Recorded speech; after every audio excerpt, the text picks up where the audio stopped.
Hello again, everybody, and welcome to another episode. This is Michael. This is Lawrence. Hi, Michael. How are you? How are you? That's cool. Doing pretty good. I'm doing pretty good. We just recently St. Valentine's Day, so and the ultimate build this film review. We have been talking about it for months and months and months, and then here we are at Princess Bride. It's like you've been working up and you're finally going to do it. You've gotten close to doing it, but then like her parents came home and now we're going to do it. And then you invite your friend MF Jones over to watch, and then he wants to join in. So your friend MH is just going to watch. I don't know. That's how it feels. How does it feel to you? Almost exactly how it feels. I'm wearing my Murder She Wrote t-shirt tonight. You can't really see it, but Jessica Fletcher, she's a zombie. That's in honor of Gen S. And then this is It looks like Mom Mothma and Yoda. Well, I mean, if you want to make it gay, I mean, it's dumb. Why did I have to use that word? I hate using that word. But to the fan fiction of Jessica Fletcher being the killer in all of the episodes. She's not the killer. We know she's not the killer. I'm so sick of you truthers. So here we are. We're going to talk about The Princess Bride. I should be more excited about it, but I have this feeling like this is going to be like a 17-hour podcast. Jones are going to Corey all over the place. We'll try to keep contained. Okay. I got Corey right under my desk. I don't think it'd limit it. But I'm not sitting next to you. Okay. You're sitting next to MF Jones where he could Corey on you, even on accident. He's not going to pay for the dry cleaning. He'll say he paid for the dry cleaning, but he just washed it in his mom's washer and gave it back to me. I know that's what he did. I'm looking at you, Honky Tonk Rob.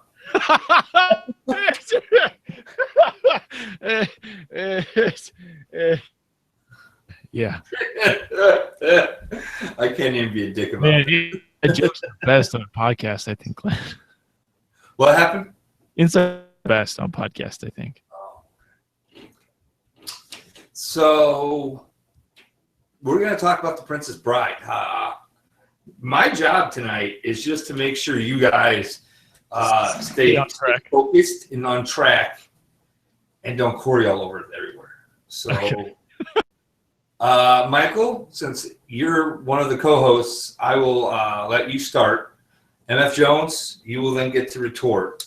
Okay. And then you each will have a 33-minute period to respond to what the other person said. And then I'll ask a new question. Okay. Michael. Can we start out with greetings? Okay. Everybody. Excited to be here. Can't wait to cover this movie. Awesome. Michael, do you have something you want to say? Yeah, it's super excited here. Our producer. It's pretty cool to have him here. He's excited about it, and I'm excited that he's excited about it. Now, here's the thing. Thank you. I don't want this to come across that I don't love this movie. I really do love this movie, except that I can see the size of his erection. I've seen the size of yours. And maybe because I just don't want to, maybe I just like to be different.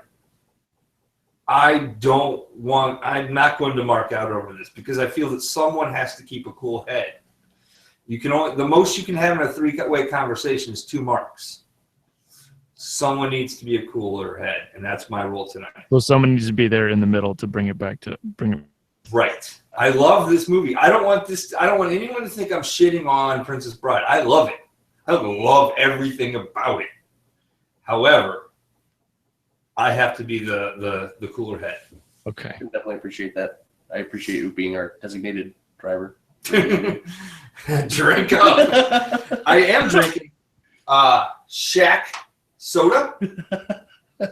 He's you could be watching what's the movie where the genie Kazam? You'd be watching Kazam, practicing Shaq listening to his rap record and drinking Shaq soda at the same time. Phil's my father because my biological didn't bow. You could live in the world. Did you see that TMZ article I sent you about Jimmy Butler? Yes. Yeah. Well, anyway. So So you have the opportunity to start. This is probably the third or fourth Rob Reiner you've gone to. Glenn, what is your favorite Rob Reiner movie?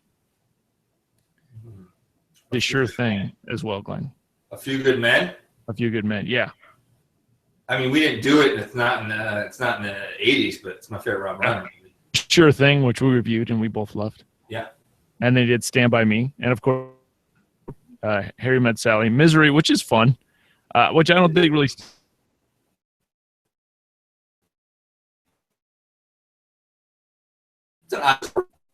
Well, so Nathan, we're gonna give you the opportunity to start. Okay, I appreciate that. We may be having some technical difficulties. Well, you live a far long way away, so why don't you begin? So do we just start out with the beginning of the movie? What do you love about this movie? Okay, so what do I love about this movie?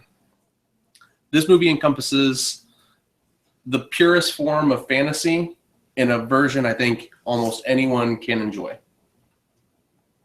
Okay. That pretty much sums it up for me. Okay. That was really good. Thank you. Did you work on that for a while? No, I didn't even have it written down. I like it. I love a good revenge. I'm the type of guy I changed my internet. Is that any better? We can hear Hi, you. Mikey. Hi. Nathan just beautifully wrote about what he loves about this movie, or briefly said. Nathan, MF Jones? I was going to correct you. All right. Michael, what do you love about this movie? I think especially the kid portion, especially when there's a kid in an 80s movie that kind of takes you through the adventure, like Never Ending Story or Temple of Doom. Like it's the kind of movie where you're like, it kind of brings you in the movie and you can kind of put yourself in the position of the child. And I think definitely having Fred Savage in this movie, and then also Andre the Giant. I think he's literally everyone's favorite person in the world. Okay, so to sum up, you guys both have really sweet, beautiful things you love about this movie, and I love cold-blooded revenge.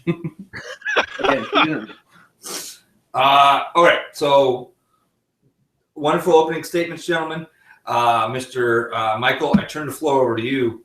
Why don't you begin us on our journey?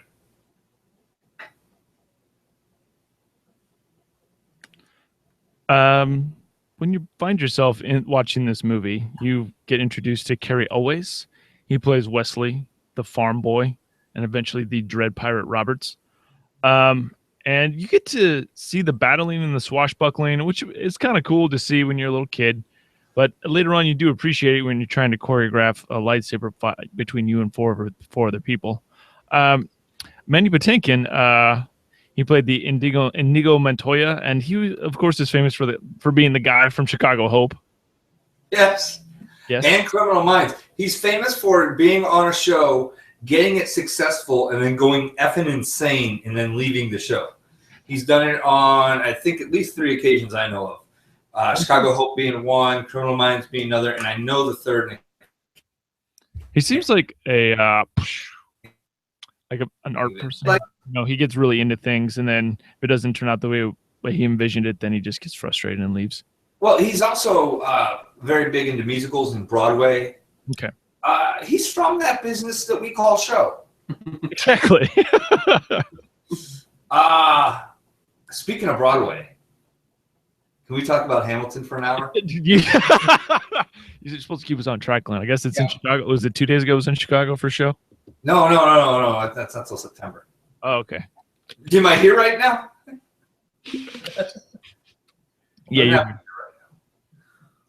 All right. And then we got Prince Humperdinck, played by Chris Sarandon, famous for being Susan Sarandon's first husband.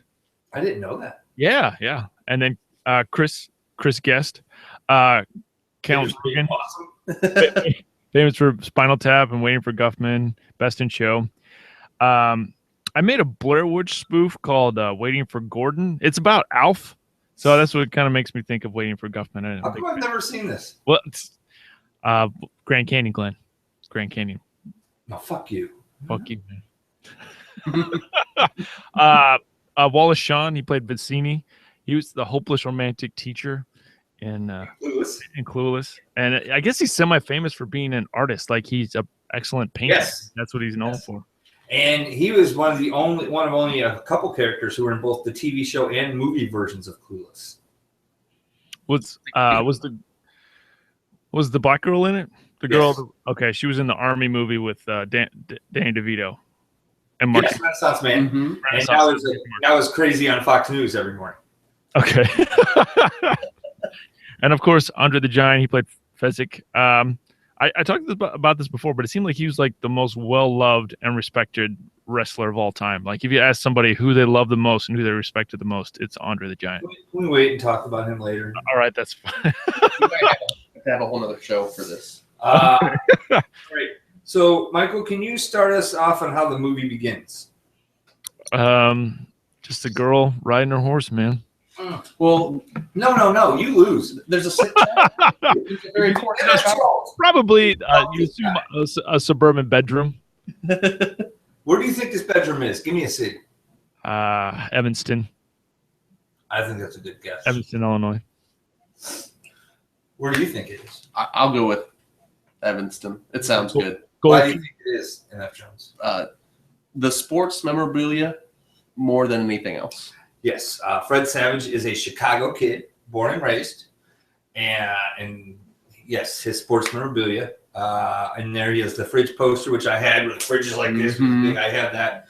I started going online this week because of the 85 Bears documentary and looking up how much some of my Bears posters that are still at my parents' but not in the best of condition are worth. And I decided not to do that because it made me cry.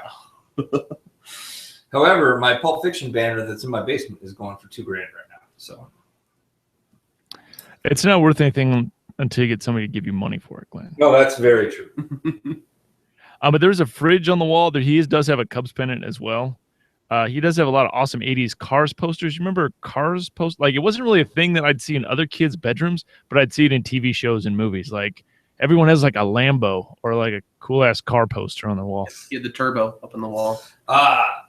We're already getting customer feedback. Jen S. Oh, we just talked about Murder, She Wrote with her just a couple minutes ago. She wrote, as you wish.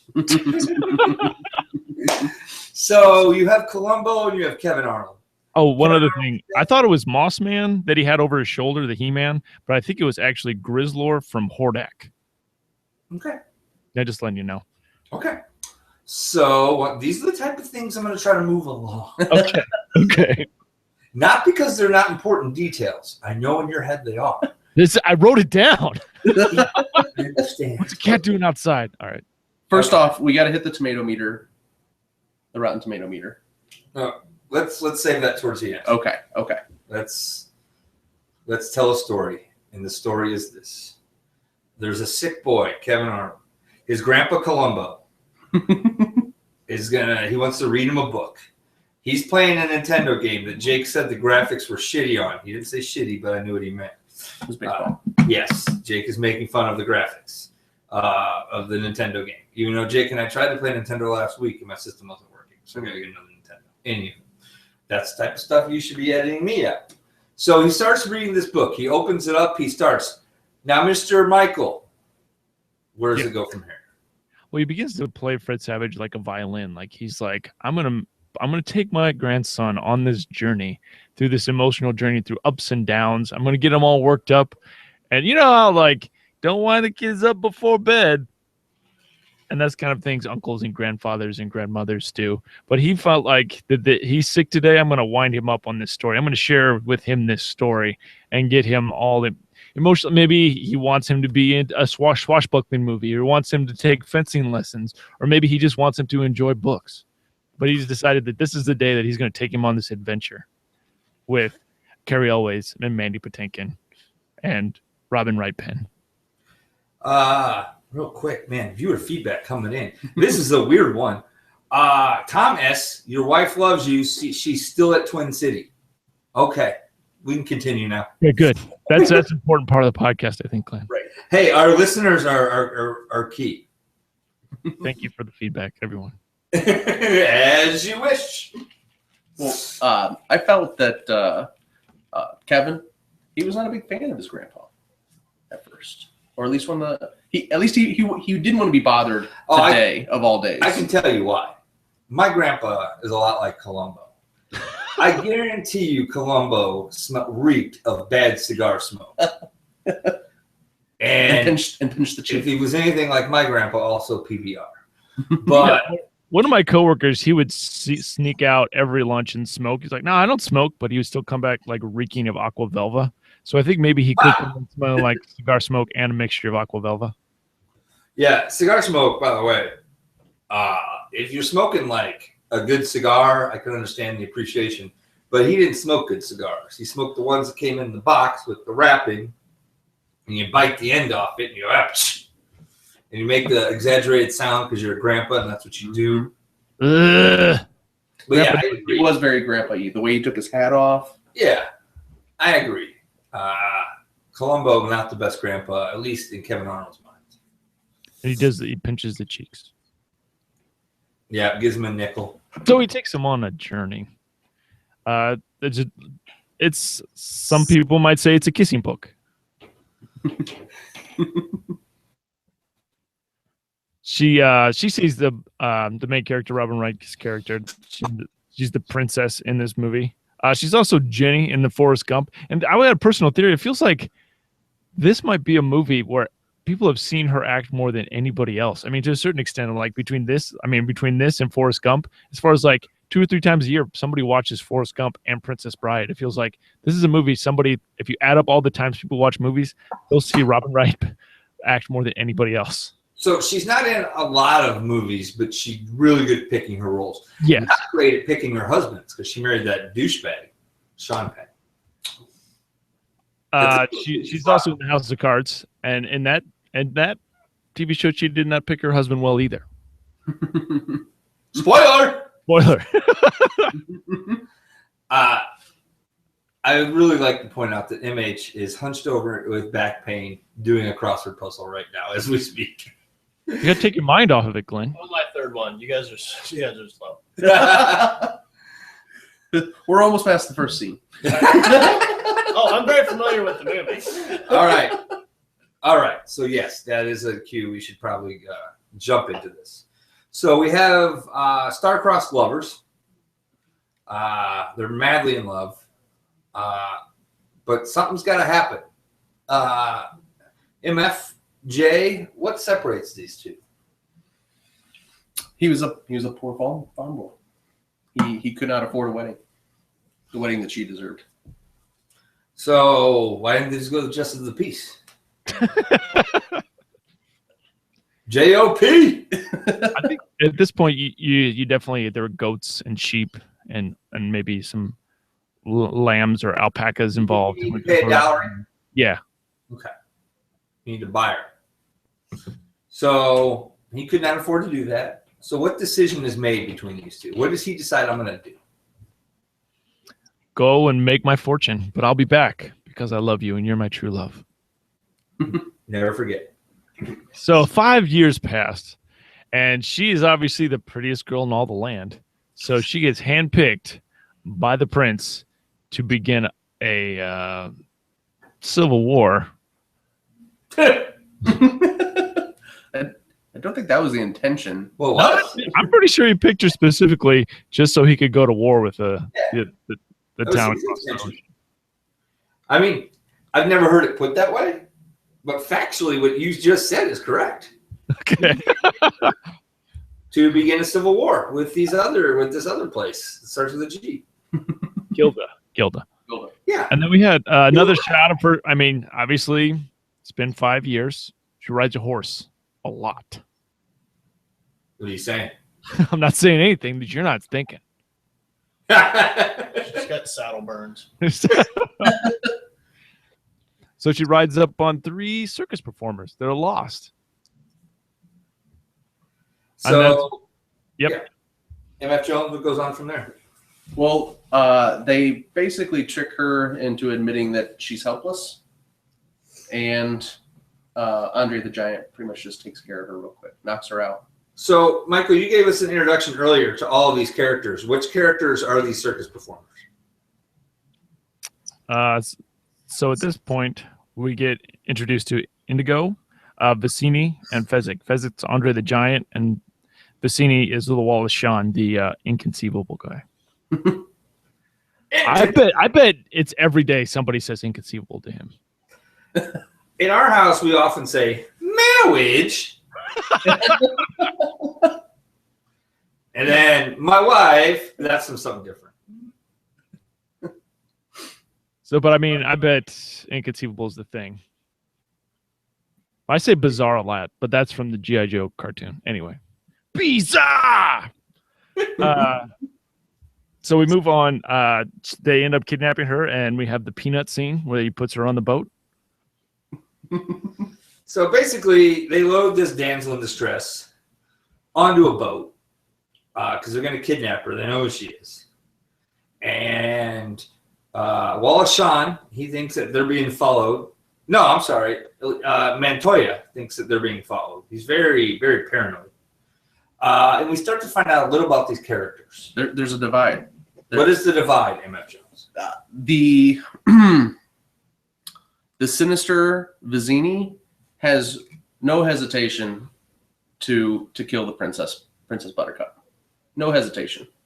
And Andre, or I'm sorry, Fezzik and Inigo, they have reservations because they may be thieves, but there's honor amongst thieves. There absolutely is.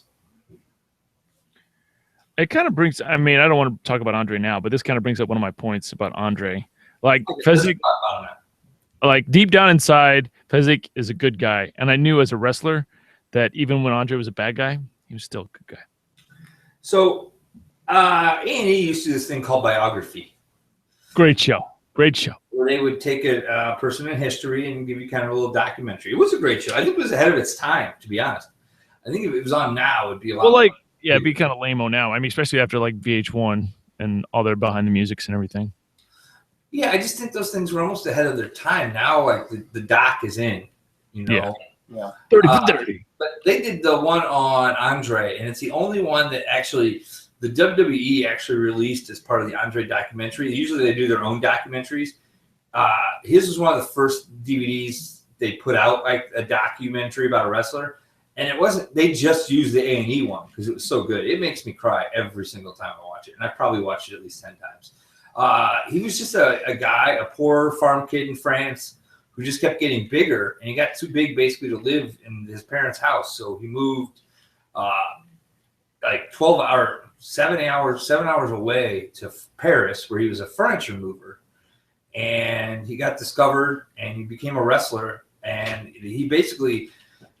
we've talked about wrestling in the past, and at that time there were territories, so a guy would go from territory to territory.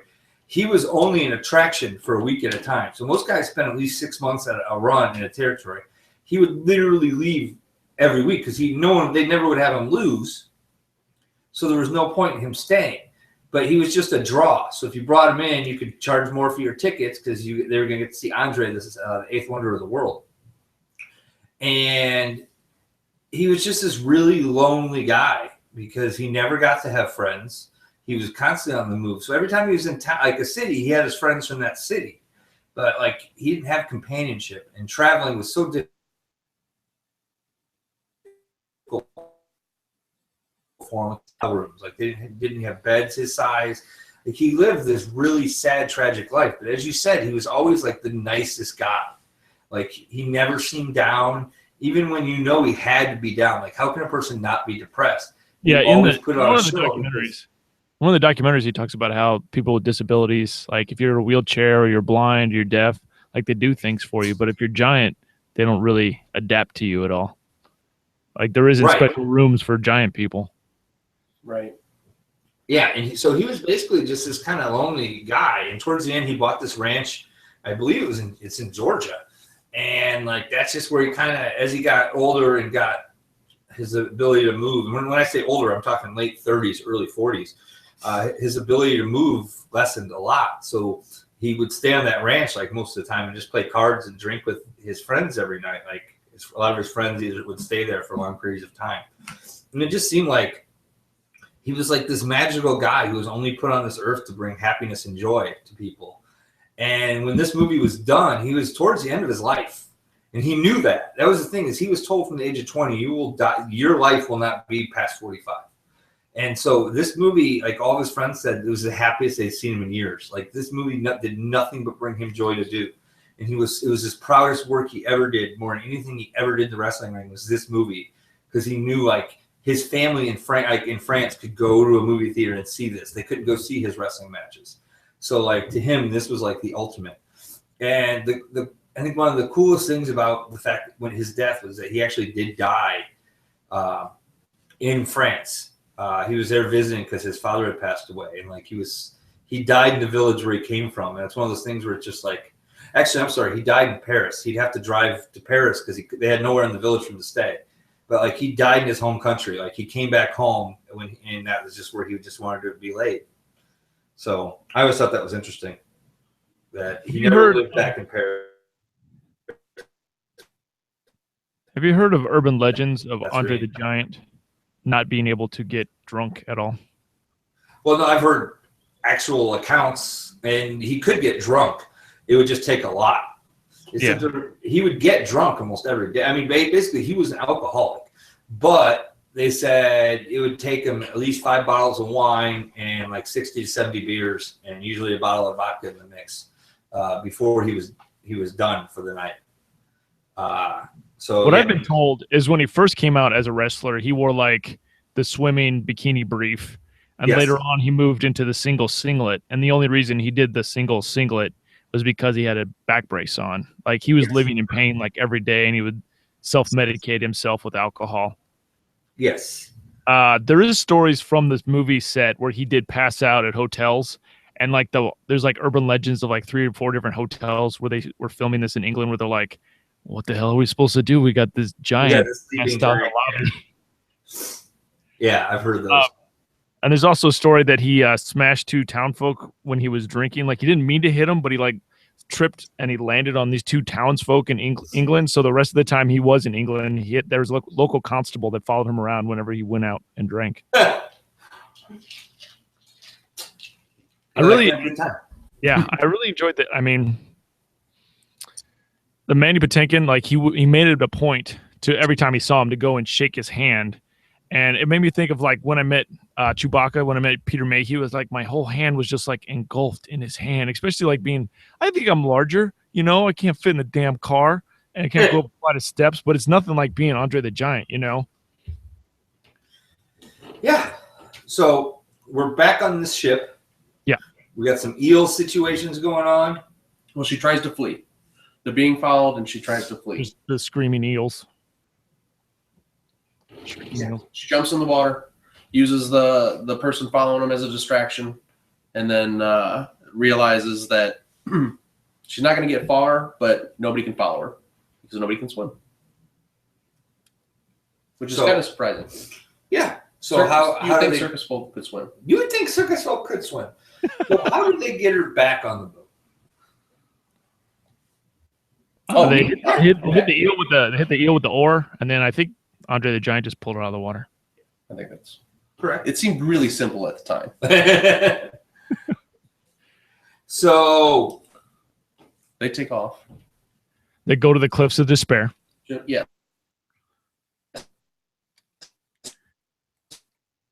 Exactly. That long, that tall. I mean, realistically.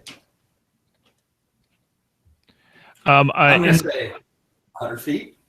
They seem very large. Yeah. Very large. I mean, eventually, yes, but to be able to like carry a rope around by a real person that long, that's unrealistic. That was my only point there. It's the Princess Bride. Okay, that's true. Again, fantasy. I did want to put off this movie until I finished the book, the As You Wish, Inconceivable Tales from the Making of the Princess Bride.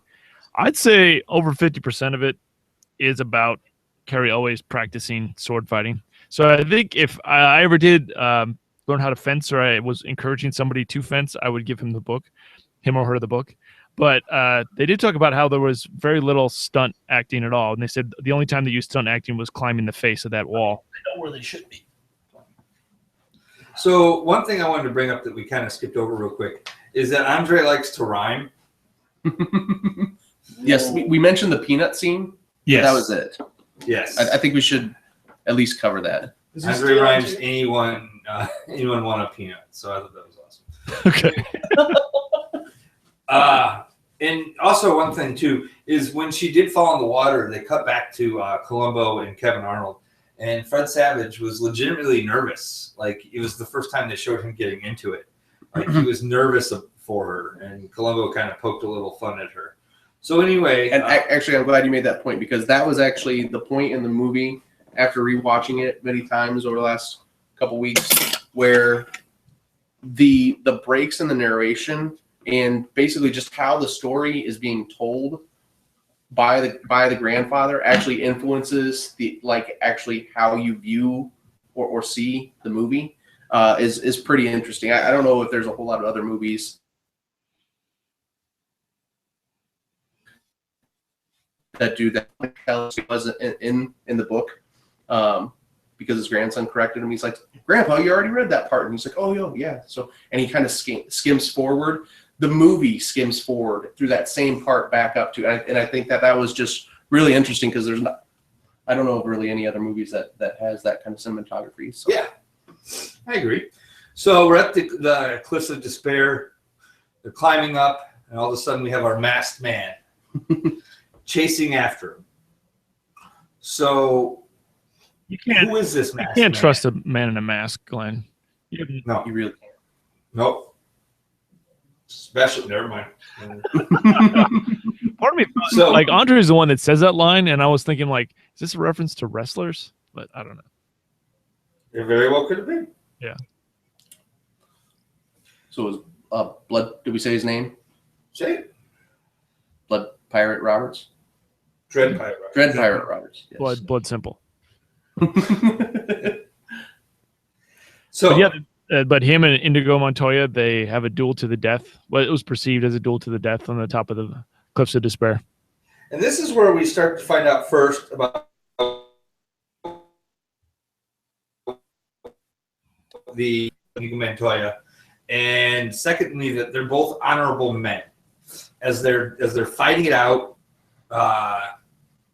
they're not. I mean, they're discussing. They're having conversation. They're not really trying to kill the other person. They're really enjoying a good duel. They want to show off to each other how great they are at fencing. Yes. So we find out about 600 man that attempting to locate because he killed his father. So the first thing he asks him is, "How many fingers do you have?" And eventually, our friend, his name, our pirate friend, Dread Pirate Roberts. Dread Pirate All right, Roberts. I got it right that time. Overtakes Inigo Montoya, but he doesn't kill him. And he moves on to his next challenge, which is he catches up with the giant, Andre the Giant. And then they have a duel of their own. Michael, describe their duel. Well, Andre likes to throw rocks at people.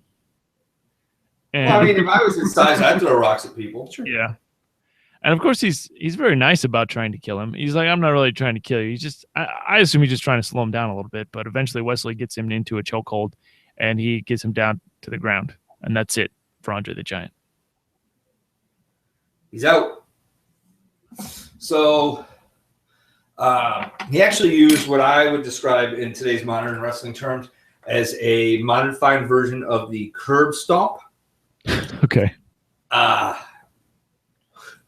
So then we see the prince and his men. They have arrived to the area of the sword fight. The prince is very astute at tracking.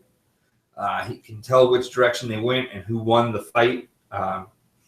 So they proceed on. And at this point, we go back to our Dread Pirate Roberts, who is now caught up with his third enemy, who has the princess with a knife to her throat. Who felt it was inconceivable. Inconceivable. That was really well done. Inconceivable. Oh, by the way, he was in My Dinner with Andre. Oh, okay. I thought that was kind of funny. So, what kind of MF Jones? What kind of duel do they have? We've seen a duel with swords. We've seen a test of strength, steel, brute strength, wits. Okay, and he like salivates over the challenge. How can he beat a Sicilian with his mind? We're gonna find out. So Dread Pirate Roberts knew this was. He's the one who set up the wit challenge. Mm-hmm. So he's the type of guy who's prepared for everything. So he can read someone and tell what drives them. In this case, it was brains. So he sets up a challenge. He puts two glasses down. One of them is poisoned. One is not. And he has our bald-headed Sicilian friend, has to pick which one to drink.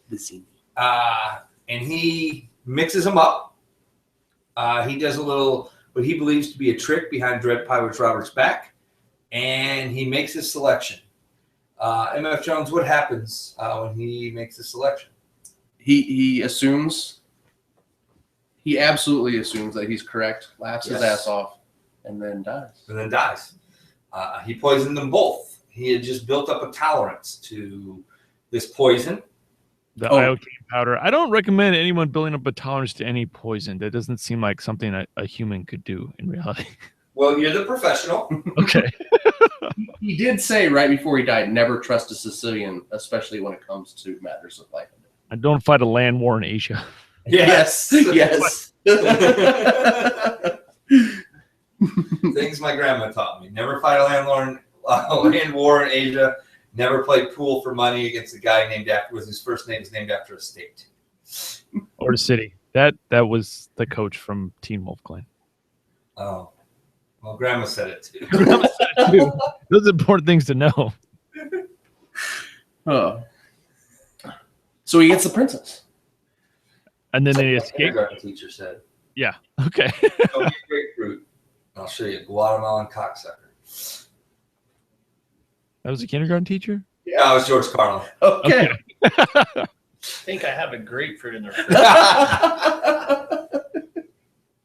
But this is we need to get going. This is when Carrie Elways introduces. He's just a giant dick to Robin Wright's character, the princess. Like, do you think he's testing her to see if she really did love him? Like, he's like, I gotta know if I'm gonna be a dick to her just to see if she really did care about me. Otherwise, I'm gonna go be a pirate. Okay, I'm an expert of matters of the heart here. Two things are going on. A, yes, he's testing her. B, he's kind of pissed. Yeah, I think he's just a little like, you made me go through all this. Right. But she's testing him back because obviously she knows who he is. She makes that very clear as she rolls the hill after him. Well, I don't think she realizes until he says, while he's rolling down the hill, as you wish. And then she realizes, and she's like, oh, what the hell? And then I think a lot of the things that he's saying to her, she's already said to herself in her mind. Yeah. So she ends up kind of pushing him off the cliff a little. She figures out, okay. That's instant regret, pretty much. Instant regret, as you wish. She rolls after him. She realizes who it is. They end up at the bottom of the hill. I did even put in the note, was this hill fall a film record? It's a very long hill fall. Just keep rolling down the hill.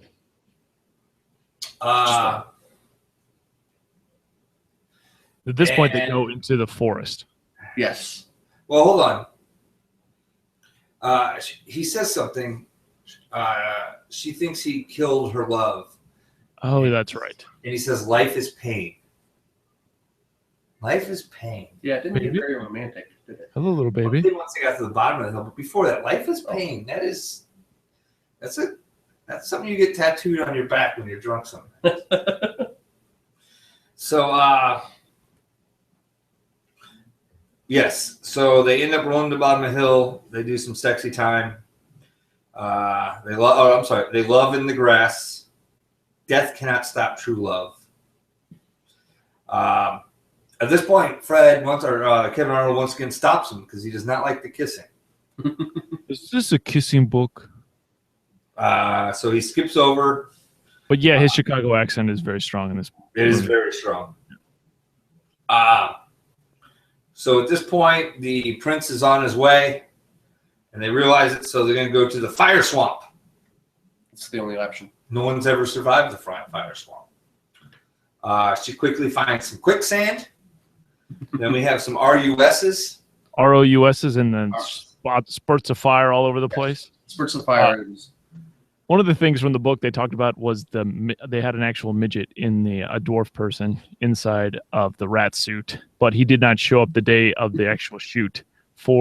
He was drunk in the drunk tank at the local police station, and of course he's like a little British drunk man. He's like, "Oh, I'm supposed to be in the movie. I played the rat in the movie. I'm a little bitty rat." And like if you're a cop, like what are you supposed to believe? Like, no, I'm in the pictures. What are you supposed to do? I'm in the business of show. Yeah, so he showed up like 4 hours late. And he's like, "Did I get fired? What am I supposed to do? I got way drunk last night." Andre the Giant drinks a lot. It's hard to keep up with him. So did he get to be in the scene? Yeah, he did end up making it to the scene. It was his big break, apparently. Yeah, so these giant rats are surrounding them. They attack. The RUSs. ROUS in the movie, they specifically said RUS. They did not use the O. Okay. I'm just, hey, okay. Your movie. A lot of times the of is implied when they've got, yeah, it's fine. Your movie, I'm just watching. Okay. So, Dread Pirate Roberts has a battle. The rat goes after Princess Buttercup. Finally, Dread Pirate Roberts is able to subdue the rat.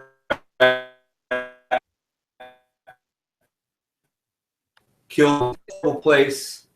And who's waiting for him on the other side? MF Jones. Humperdinck. That motherfucking Humperdinck. That mother effing Humperdinck right there. Got fired by his son. Used to work. And how did he catch up? They went around. They did not go through the swamp. They went around. Don't think too much about it. Okay. Just one. Okay. It's a fantasy. Like geometry. Like fantasy. Okay. We don't know how long they're in that quicksand. That's true. That's true. It was a while, it seemed. So eventually the choice has been given to Lady Buttercup. To Princess. Well, she's not princess yet, so. Is she going to? Like she kind of blew it there too. Like she could have been honest, like, "Hey, I love him more," but she's still playing the game. She's not being honest with her new husband to be. And I don't know if I agree with that. She saved his life. Yeah, but she could have been like, "This is my betrothed." She doesn't make it clear that this guy didn't kidnap me. It felt like. Oh, I think it was clear. They were kissing. I don't know, because she covered for him and said that he was a pirate, just a normal person to her. Because normal people dress all in black. She wanted him to get escorted back to his ship. She was just trying to save him. I think you're making her out to be a worse person than she is. It feels like she could have made an effort to make it out. She couldn't make an effort to make it out. The whole last scene, she could have just snuck out of the. I'm sure there's a way to sneak out of that castle. I'm sure Humperdinck is humping his all over the place. So I'm sure she could figure out a way to get out of that castle. Continue. So she makes a deal. They're going to take him back to his ship. No, everyone knows that's not true. And she is going to go marry Humperdinck. So that's the deal that's made. Humperdinck leaves with her. And I think this is the point where there is the dream sequence for her, where she has the Marjorie Mason plays the ancient Boer. This is the point where she gets introduced as the new queen, and then Fred Savage is very upset, and he talks to Columbo about how upset he is and how this is impossible. Well, right before that, there's a quick scene between Dread Pirate Roberts and Christopher Guest, where Dread Pirate Roberts knows he's not going back to his ship. So he looks at Christopher Guest and says, "We are men of action. Lies do not become us." So he's basically saying, don't pretend you're taking me in my ship. I know you're going to take me back and kill me. So yes, then she has the the dream. Actually, well, first, I apologize. Let's just go in order. He gets thrown into the pit of despair and introduced to the torture machine. But he's not tortured yet. So yeah, the albino was there. I guess he was in a British comedy troupe with Mr. Bean, and dude, that guy is hilarious. Just like him hacking and like his open sores all over his face. It's so disgusting. It is hilarious. Like he's so off-putting. Like he is so gross. So yes, she has the nightmare where the king died, so they have to get married.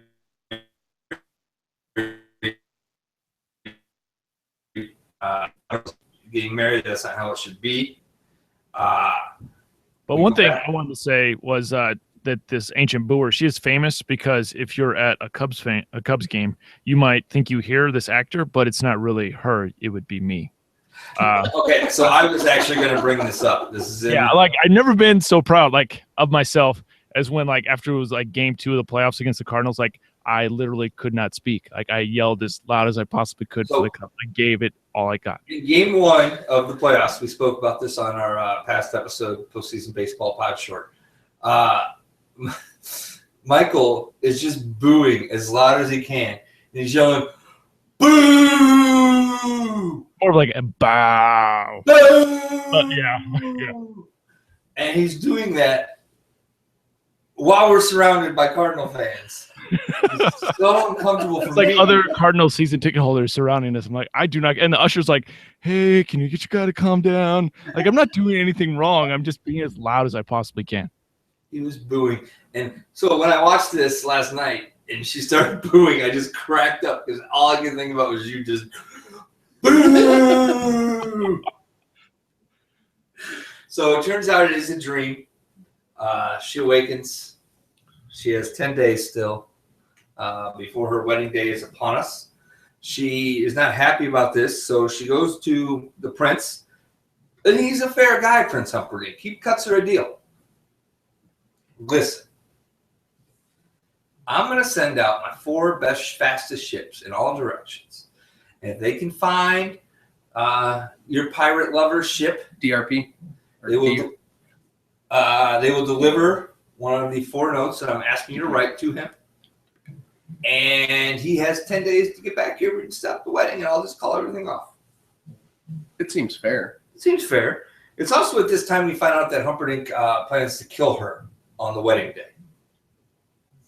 So he orders his men to clear out Thieves' Forest. So, and then double and triple the efforts at the gate. Yes. And use the brute squad. So at this point, once we get to Thieves' Forest, MF Jones, who are we reunited with? Oh, Indigo. Yes. But he's way drunk, way drunk.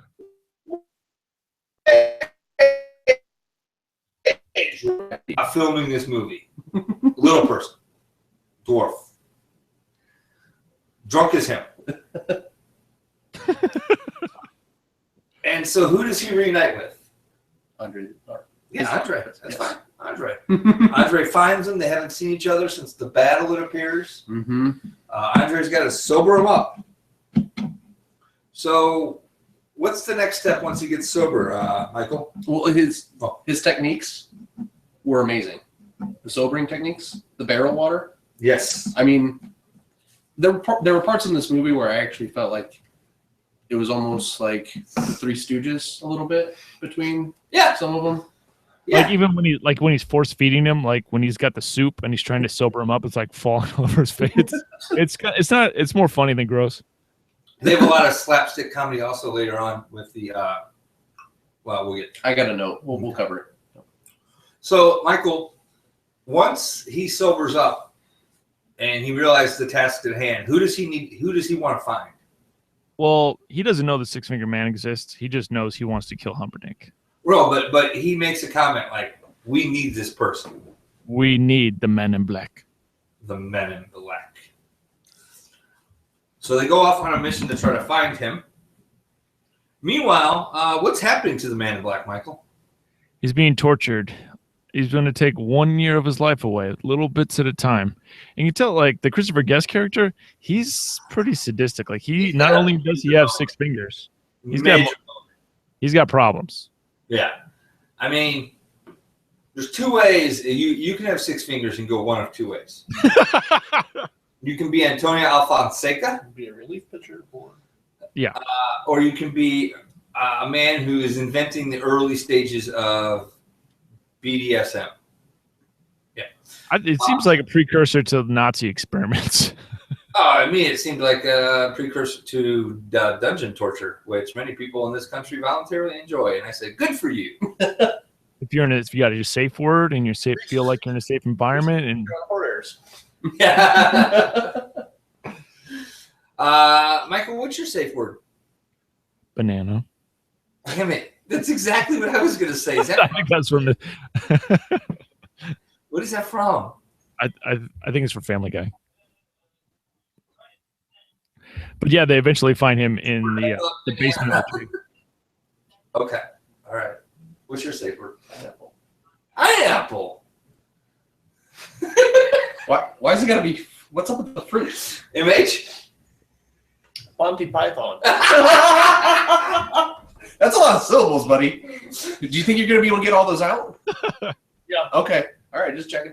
Hey, and this is a good opportunity for our listeners at home to be involved. If you have a safe word and you want to post it, you can go to our Facebook page, Or theawesomeages.com. Put it in the Twitter. comments below.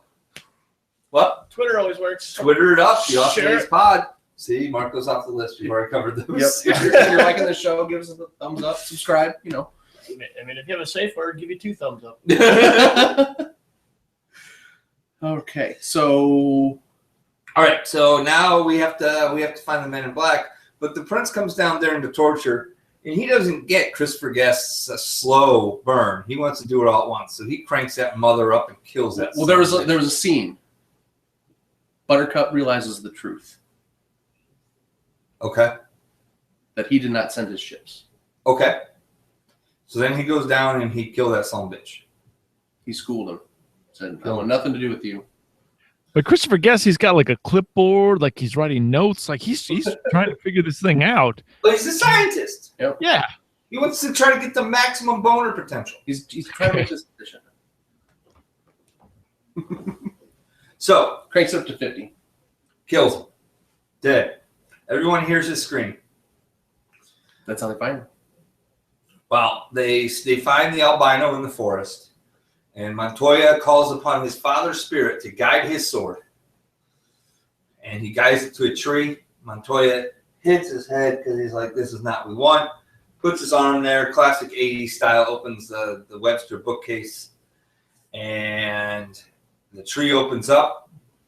They go inside. I was worried Andre wasn't going to fit. The secret magic passageway. Secret magic passageway. Andre fits. They take the dead body of Dread Pirate Roberts. They go to Miracle Max. Michael, tell me about Miracle Max. I guess it was between the makeup director and Billy Crystal himself. They combined Casey Stengel and Billy Crystal's mom to create a brand new character for this film. Now, his dialogue, in my mind, is completely ad-libbed. It doesn't seem like it was written down at all. It seems like this is stuff that he just said. It seems like Rob Reiner just said, just do what you got to do. And I guess, I mean, it's kind of Mel Brooks light a little bit, but it kind of feels like, especially like, because Carl Reiner's his dad, and probably Mel Brooks is all over his place. I mean, it kind of felt like Rob Reiner wanted to do his own thing, like with his own generation. Like, I think we can do better than you or as good as you. So I don't want Mel Brooks in this movie. I'll just have Billy Crystal be like Mel Brooks. Right. And real quick, too, right before, once again, Kevin Arnold's upset. And at this point, Columbo's getting kind of annoyed. He's like, let me read this damn book, kid. You guys got no patience. Generation. Your video game. TV. So, what are a couple of Miracle Max's quotes, Michael? Wait, at least wait an hour before. Yeah, at least wait an hour before you go swimming. After you There's the don't rush a miracle man. You're going to get rotten miracles. That's probably one of my favorites. That's awesome. I thought before he like went to work, I thought it was awesome that he had to put on his hat. Yeah. It's like, whoa, let me put the hat on. All right. I also have another one. Oh yeah, connecting the dots. I know. Yeah. There's also and I even wrote down the entire scene with Billy Crystal is basically all of the best or some of the best one-liners in cinema. But the one especially is true love is the greatest thing in the world, except for a nice MLT. You know, a mutton, lettuce, and tomato sandwich when the mutton is nice and lean and tomatoes right. So Nathan and I like to write down quotes that people say in our workplace or in meetings. And then we'll write them on Post-it notes with no context. And then we'll randomly send them out. Like MF Jones will randomly send them out 6 months later. And we have no idea what they mean or what they were said. We just laugh. So one that he sent out a few weeks ago was something that someone said in one of my meetings. And I never picked up on it till this exact moment that someone quoted The Princess Bride. Because they were trying to get this guy to do his job faster. And he said, "Don't rush a miracle man. You're going to get rotten miracles." And I'm now like, my mind is blown at how awesome. I thought the quote was great at the time. But now I'm like really impressed. We got an email to send tomorrow. Yes. That's a good line. I didn't even, that's not what I remember from the movie. Do you have any others of him? Just like if you want to cover it in chocolate and make some medicine go down easy, we can cover it in the chocolate. And his wife is played by the always great and fabulous Carol Kane. I think she was only like 34 at the time. She's a blessing, though. Like, can you imagine that being played by a 34-year-old? No. I mean, they're just like, especially like Have Fun Storming the Castle. Like, Yeah. I want to. No. Yeah, hopefully I've got that written down to use a line like that in one of my movies. But yeah.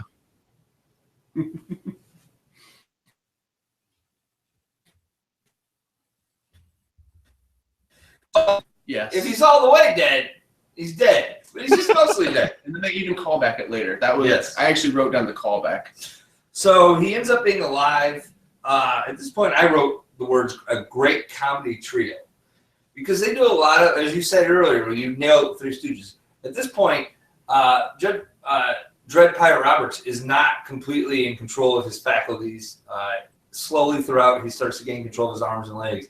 Well, they brought him back from the dead. Right, they bring him back from the dead, so he's not completely in control of his faculties. And so he's doing kind of a Weekend at Bernie's thing almost a little, but they're doing a lot of slapstick comedy between him, Andre, and Mandy Patinkin. And they really do, like, it's very vaudeville. There's a lot of slapstick, a lot of Three Stooges, as was said. That's a good reference. So they basically, Dread Pirate Roberts comes up with a plan. They need a wheelbarrow and a Holocaust cloak. Yeah. I guess that's what they call. Did people wear that when they picked up the dead bodies? I mean, like if there's like during the plague, is that something that people did? Must be. That could be. It could be a plague reference. Andre happens to have one he took from the Miracle Max's It was house. so nice. He said I could keep it. Yeah, it fit me, so he said I could have it. So they start their plan. They have the giant wheelbarrow, storms the gates. They light it on fire. Andre's making some voices, and we go to the wedding. Marriage.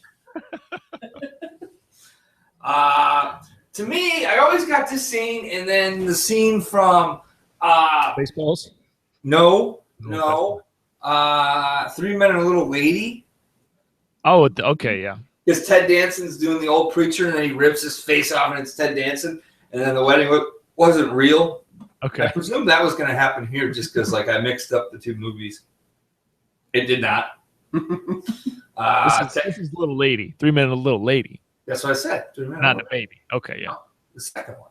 You know, the movie that's waiting for a star to fall.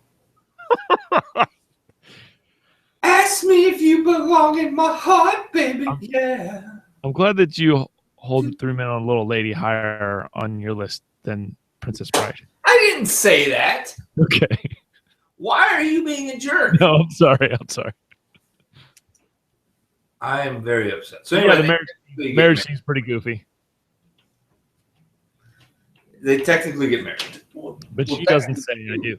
Well, as of right now, they're married. Okay. Let's hold our horses. So, they're married. The prince realizes something's afoot. Humperdinck's got to go take care of business. Yeah. But non-wedding business. Right. The Stormer's at the front gate. The Stormer's at the front gate. So, what happens here? The priest escorts her to her suicide chamber. Is that the best Big way? castle. There's going to be a suicide chamber. Right. So she tells him, "Hey, it's been great knowing you. I'm about to kill myself."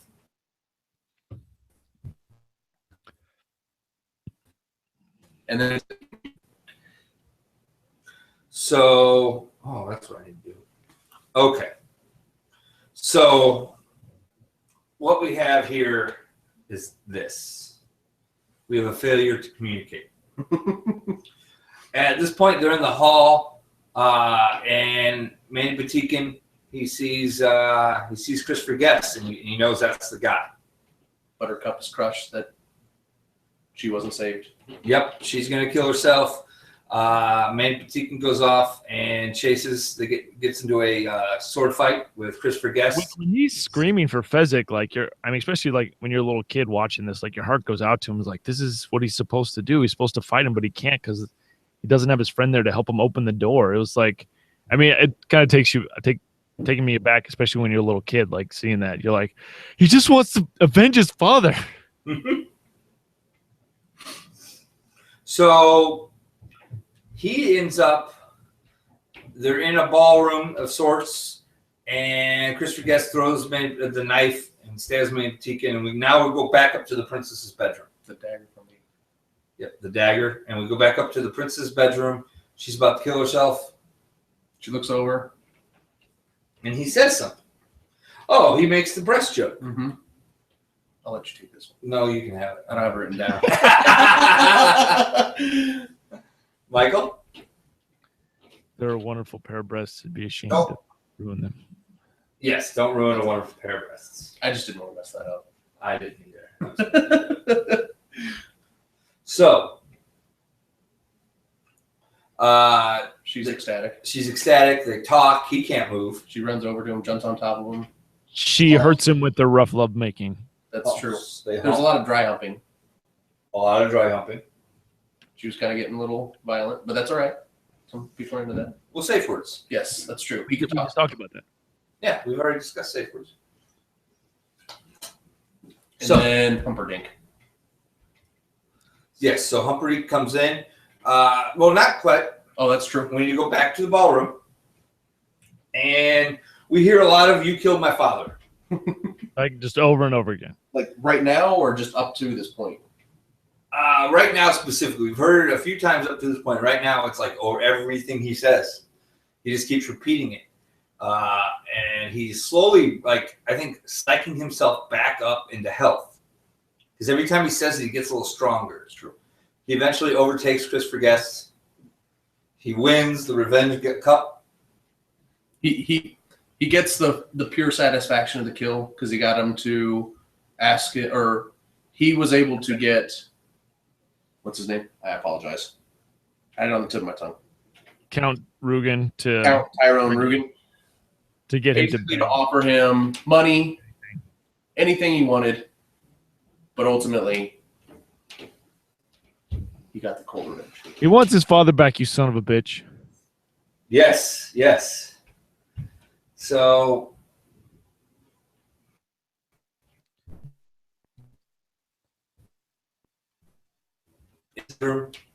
where Dread Pirate Roberts has convinced the prince to basically surrender for no reason. It kind It of was felt a like pretty good monologue.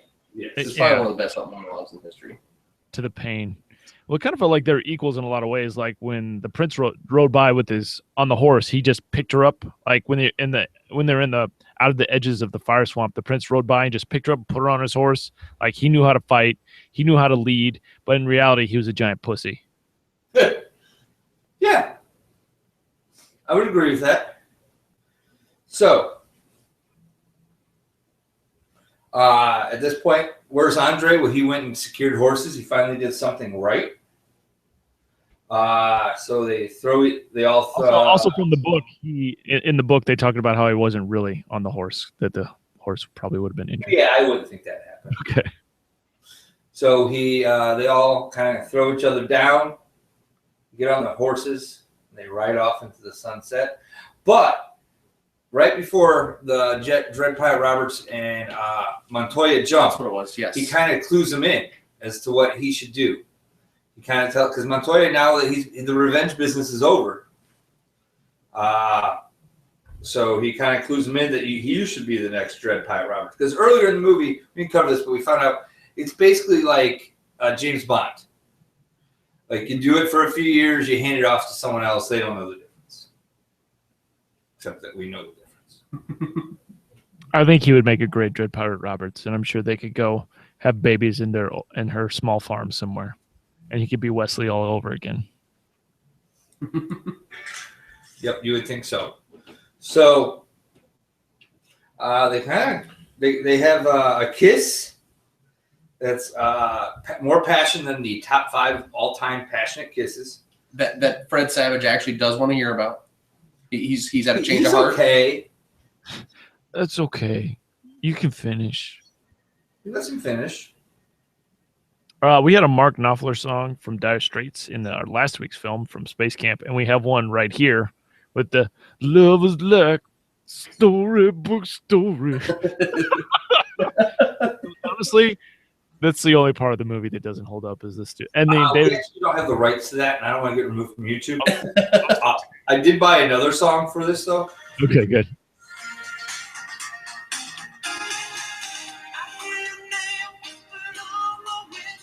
That's right. That's 3 Men and a Little Lady. Okay, that was just okay. He looks like Michael Bolton. I mean, we can't blame you for loving, Little Lady. It's in your soul. You can't do anything about it, Glenn. All right. So how did this really do in the box office? Everyone thought it was going to be a big hit, but everyone points. MF Jones, you have some Rotten Tomatoes news for us. Here's the stats. Box office. Here's the rundown. So I tried to look at a full list, but they didn't have it on the mobile, and I didn't have it. So we're a little underprepared. But 97% for a tomato meter percentage. That's huge. That's pretty. I've seen or remember. In comparison, what did Space Camp get last week? 40%. Yeah, and the audience score was 95, which is usually higher than the Rotten Tomatoes. Usually it's about 10 points higher or so. So yeah, but when you're that close to perfection, I mean, you can't please them all the time. Exactly. There's some haters out there. The internet has some of those. Haterade. The IMDb movie info just basically said, while homesick in bed, a young boy's grandfather reads him a story called The Princess Bride. That sums it up. Yeah. Did you have any financial figures? Yes. So the original budget estimated was $16 million, and they grossed over $30.5 million. Does not seem like a lot for this movie. It really no. doesn't. Rob Reiner talks about the bad marketing for this movie. He talks about how he was pissed off at the marketing people. He's like, we don't want to have another Wizard of Oz, do we? But it kind of came back around the other way because Wizard of Oz didn't make any money when it first came out, but then later on it became loved by everyone, and that's exactly what happened here. It didn't make any money when it first came out, then it got on video and HBO, and everybody loves it. I mean, it is a loved movie. Is there any movies since then that have come out that you guys could think are like this? Well, I mean, there are lots of movies, that found that are loved in the secondary market. I mean, as far as like fantasy love movies like this. Oh, no. Nothing. And this movie sets the bar so high in so many respects, like especially even with like this the sword fighting. With that, with everybody training for 6 months and there wasn't any stunt actors, and the fact that everything in there was choreographed and done on film. Do you consider Drop Dead Fred a fantasy love story? Have either of you guys seen Stardust? It's directed by Matthew Vaughn. He did Kick-Ass and Kingsman, and he directed X-Men First Class, probably the best X-Men movie. It's called Stardust. Have you seen it? No, I haven't yet. It's about a small town boy, his girlfriend, and then magical land, fallen star. Like the star falls and he promises his girlfriend he's going to go get it. There's witches and magic and wonder and true love. Well, I'm thinking if you got an itch, waiting for a star to fall. yeah. Well, if you got a itch, scratch that itch for Princess Bride. I mean, have you watched this movie with your daughter, Glenn? Yeah, twice. Well, I mean, if she wants another movie like this movie, but isn't this movie, I think Stardust is actually pretty good. It's got Charlie Cox in it. This one. It's got Charlie Cox in it. He's the guy from. This one seems good. There's, well, anyway, Charlie Cox is that guy on Boardwalk Empire that kind of exits against his will. He stopped being on the show. Kind of lost me from the show. I was kind of emotionally invested in him, but now he's on the show. Describe every single character on Boardwalk. He's the Irish guy and involves a box. Oh, okay. He's on the Daredevil program. Yeah, I'm gonna stick with this. Okay. Like this guy? Do you like him? Does he work for you? I mean, I just like this one. You like that? Okay, that's fine. I don't know what's happening. Do you want him to come back some more? Can I keep this guy around? As far as like top movies of the I just like this one. As far as like top movies of the 80s, this was definitely on our list of top ones. We didn't want to blow our load in the first like 10 or 15. I'm really glad we could review it for it's around Valentine's Day, so we thought we'd do it this week. Yeah. Now you had something you want to discuss about the bedroom, and then we're gonna wrap this thing up like about the what? About his bedroom. Oh yeah. Well, it felt like Fred Savage's room was very reminiscent of Adam Goldberg's room in the Goldbergs. Like he has like Star Wars and G.I. Joe and Short Circuit and Thundercats, and it felt like in the Goldbergs are making reference to, I think specifically to Fred Savage's room in this movie and other kids' rooms in the 80s. Yeah, I get that feeling. Yep. I just wanted to wave. Hi, Jamie. MF Jones, parting shots. Probably one of my favorite movies. Okay. I'll just close by saying this is one of my favorite movies of all time. Probably favorite fantasy movie for the most part. And again, it just sets the bar so high that hopefully there will be eventually something that gets close to this, but I don't ever expect it to. So enjoy it. I hear Stardust is good. We'll see. Yeah, closing shots, Mr. Michael. It's a great movie. I mean, once the baby can figure out that she's watching a movie, I definitely show it to her. What did you have to say, Glenn? This is a great movie. This is the type of movie where I'll finish it and I want to just rewatch it right away. Yeah. And there's not a lot of movies I can say that to. It's obviously, it stands the test of time. This is one of those movies that you really enjoy getting to show people that have never seen it before. Yeah, I don't know. Well, I'm thinking like Christmas Story. Like if this gets to a point where it's on all day, every day, like for Valentine's Day on some network, I'd be totally cool with that. That's a great idea. We should buy a network and just play it all day. So. Any parting shots? What is going on? Nope. He's silent. He's finishing his crossword puzzle. Thanks, Gramps. Real quick. The Ghostbusters that's coming out is like a reboot remake, but they're talking about Gremlins is coming out to be more of a sequel, reportedly. Do you want it? If it is a sequel, do you want it to be more like the first one or the second Gremlins? First one. Well, I don't know. I think the second one's underrated. I really like the second one. What?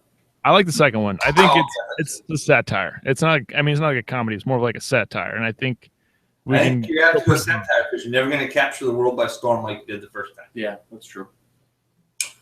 All right, so is it time for the wrap? Yeah. Okay.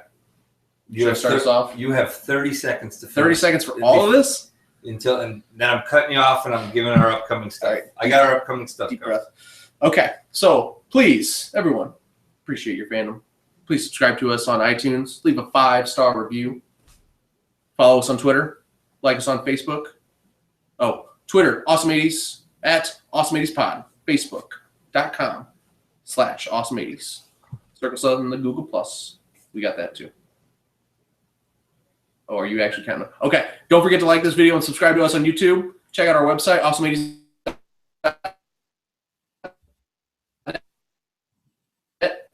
course. Thanks to all of our listeners and viewers. Tune in next time. What's up next time? All right, Stay awesome. Stay awesome. No, we're not. No, we're not done yet. Okay. Good job. Thank you. Now you know how difficult that is every week, and we need to mix up. We'll trim it down. I don't know if some of those people who we thank every week really deserve it. Oh, and our patrons, but that's just kind of me and Bobby Joe right now. No, we got Thank more. you.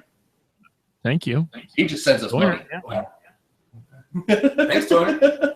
All right. So next week, Rain Man, Oscar edition, done in the can. Bet your butt. Bet your butt. 2 weeks.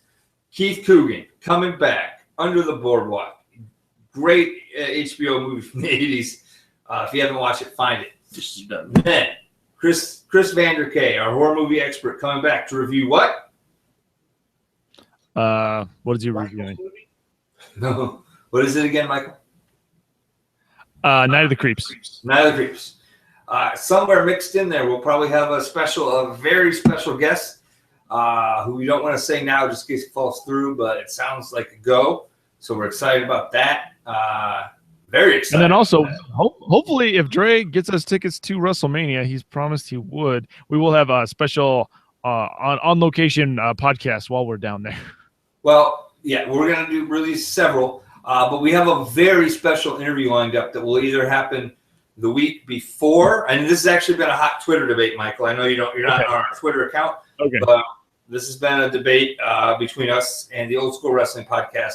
Lots of very special episodes. But we have an awesome interview lined up with someone who I really think is going to add a whole new dynamic to the show and some legitimacy from the wrestling world.